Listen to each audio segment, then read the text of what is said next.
Hello! And we meet again, to my pleasure. Anyway, this is a video about languages, specifically how I learned 7 languages. If you know me, then you might be well aware of the fact that I speak 7 languages. Some languages better than the others. But I never mentioned how in the world I ended up knowing so many languages. So I decided to do it today. And on the way, I will also share some language study tips. The languages you guys want to study or are studying might be different, but the study rules, the methods are pretty much the same. So in this video you will know why I'm only 20 years old and able to speak 7 languages and how to tackle language study in order to succeed. Woohoo! As a kid, I already was bilingual because I grew up speaking 2 languages, namely German and Swiss German. This is Switzerland. 238 is the number of times you could fit Switzerland inside of the United States. In this tiny country, 4 different languages are spoken: German, French, Italian, and Romansh. Now the thing is that the German in Switzerland is actually a little bit different from the German that everybody knows. It's called Swiss German. It's a dialect, but it's pretty much like, it's like so different from actual German. I think a lot of people agree that it's like a completely different language. In Switzerland, in everyday life, people talk with each other in Swiss German. However, at school, basically anything like official or written magazines are in the normal German, which is spoken in Germany or Austria. In school you have lessons in German, you learn the normal German language, you write essays in German, but outside of the classroom and even the teacher, when it's not class, everybody talks Swiss German. So that is how I grew up bilingual, speaking 2 languages, German and Swiss German. Third language, English. Actually didn't have any English lessons until high school when I was 12 or 13. That's when we were first taught basic grammar. That's when we were first taught basic English grammar at school. I think that only with the lessons at high school I wouldn't have been able to speak English like I'm speaking right now. Aside from studying the material from the English lessons at school, I also spent time reading novels that I wanted to read, but I couldn't get them in any other language. And aside from studying, I remember that young me watched like a lot of those American reality TV shows like Date My Mom, Pimp My Ride, Flavor of Love, and Made on like MTV. Actually now I can't imagine myself watching these shows and enjoy them. I was young and I needed entertainment. And hey, I ended up picking up lots of English. But what really gave my English a kick was creating this YouTube channel. First, I just uploaded videos of me dancing, but after a while I also wanted to create makeup tutorials. Now, because I wanted to reach a large audience, I made my voiceovers in English, and they sound something like this. I use powder from NSC. It is very good, but don't take too much powder. Heavy makeup makes you look old. You have already eaten Pocky and you're like, what? Venus never had Pocky. She's such a lame alpaca. Meh. Wait, that's a sheep. But fast forward a couple of years later, I sounded like this. Do you guys actually know that if I jump out of this video, I can crawl behind the comment section? Guess you didn't know that. I'm watching you guys. Because, you know, I really wanted to make the voiceovers in English, so I just had no other choice but to use my minimal English knowledge and lack of pronunciation to create voiceovers. So I just was forced to think really hard, look up stuff that I didn't know, words that I didn't know how to say. And because I spent so many years creating voiceovers and trying to talk English in my videos, I finally got to a point where it came more naturally to me after trying for a long time. So thank you, YouTube! I don't speak Spanish as good as English or Japanese, but I guess I can communicate or talk with people, or if I would ever go to Spain, I wouldn't like have trouble finding my way around. But the reason why I actually ended up speaking some Spanish in the first place is because when I was like 11 years old, we moved to Tenerife, which is a Spanish island next to Africa. So obviously, because I was 11 years old, I had to go to primary school in Spain, which means that the lessons are all in Spanish. I was 11, I couldn't speak Spanish at all, and suddenly all, everything was in Spanish, as if the actual study material, the stuff at school, if it's, it's not hard enough, I had to study it all in a different language. So first figure out the language and then figure out what is taught. Frankly, it was quite tough. So for obvious reasons, I didn't want to fail and repeat the last grade of primary school. So like maths is easy. Obviously, it's just, you don't need to know another language to understand math. But obviously subjects like history or society, you have to somehow study.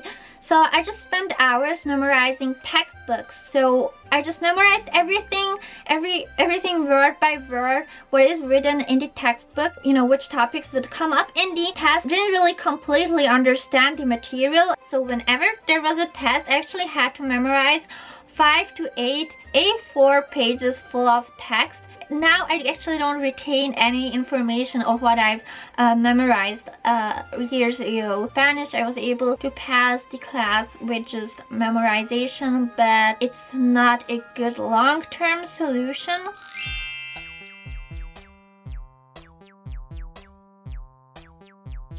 Now, I started to study Japanese as a hobby like 6 years ago when I was still living in Spain. Currently, I speak Japanese on an advanced level, but of course, I'm still studying. The reason why I decided to start studying Japanese when I was 14 is because to me, Japanese language just not only sounded very beautiful, but I really loved the way words and ideas are conveyed through the language. And ever since I was a little kid, I had this huge interest in Japanese culture, so I just wanted to be able to understand, these Japanese TV shows that have no subtitles, or if I would ever go to Japan, be able to talk with the people or read signs and just not get lost. Due to the complex grammar, I think that Japanese is more difficult than English, but I certainly had lots of motivation and passion to study the language.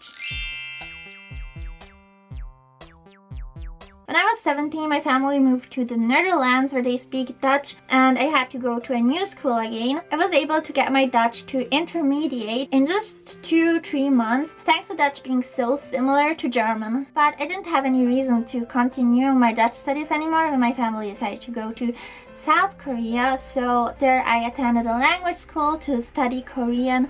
I personally didn't study Korean because I wanted it, but because we moved there, and so I just did it.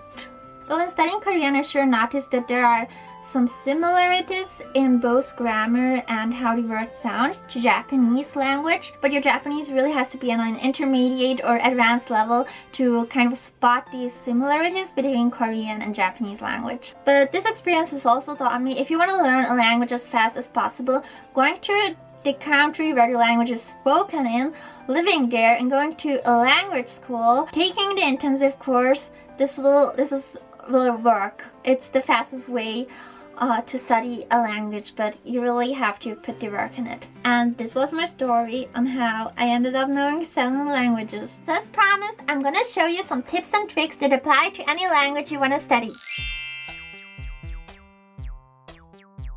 So with all those languages that I studied, I've noticed that there is one thing that all those languages have in common, and that is that no matter how much rote memorization you do, you're liable to forget some of the stuff, and that can be really frustrating. The reason for that is because you actually have to use the stuff that you learned and not just store it in your mind for it to become all dusty. That is why so many people say that living in the country where the language you're studying is actually spoken is so beneficial for your studies.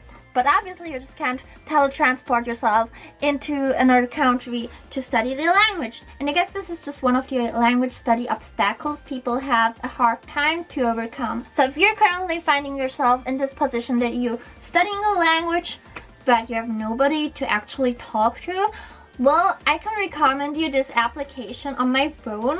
The application is called Hello Talk. So basically you make an account. This one here is my account. On your profile you can add a picture and write a self-introduction. Also you can set the language you're currently studying and the language you can teach to other people. So in my case it's German because it's my native language and English because I speak it on an advanced level. These language settings means that if I go over here to search, the Japanese speakers who want to learn English or German will appear here on the search section. You can go and look at other people's profiles and tap message to start communicating in the language you want to study. And once you're waiting for the answer, an automatic message will pop up with this person's interest and countries they have traveled to. Well, I already got an answer, yay! And if you go here to moments, you can see that it looks a lot like, your usual social media. People post cute cat pictures and really write whatever you want, what you're feeling right now. And I think that this is really a great way to practice your language. I know that when I wrote a diary in Japanese, it helped me tremendously. This here is really one of the functions I love. But if something pops up that you don't understand or you can't read, you see this tiny little wrench here, you tap on that and then you can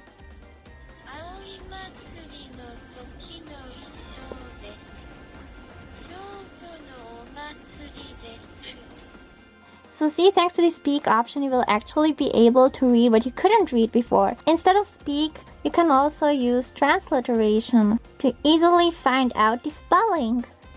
And in case you can't read something at all, you just use translation. And voila!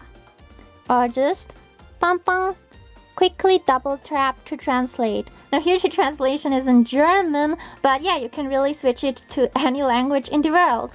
And in case you notice that someone made a mistake, you can correct them. And just like you can correct other people's sentences, so can other people correct your sentences.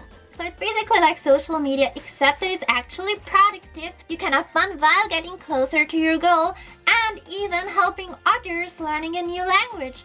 So that is why I really recommend you guys to download the app. You can find the link in the description below.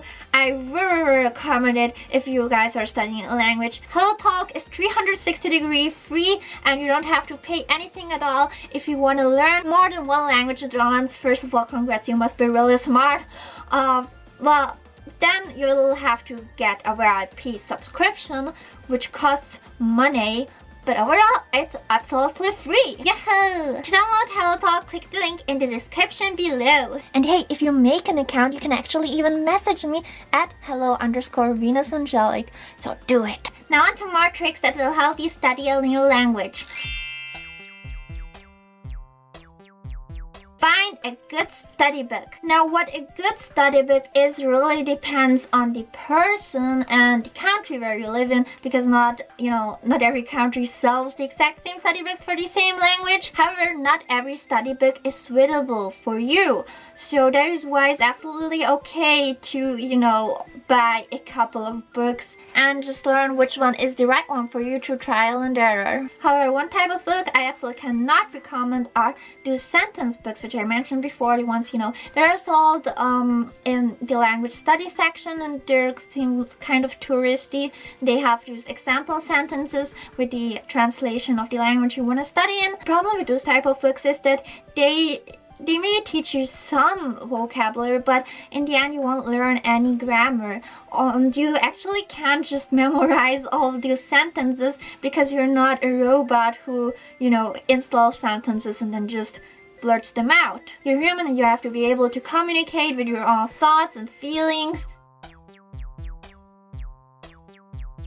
Get a dictionary. Luckily now you can easily find a dictionary online, so you don't have to carry around a huge book.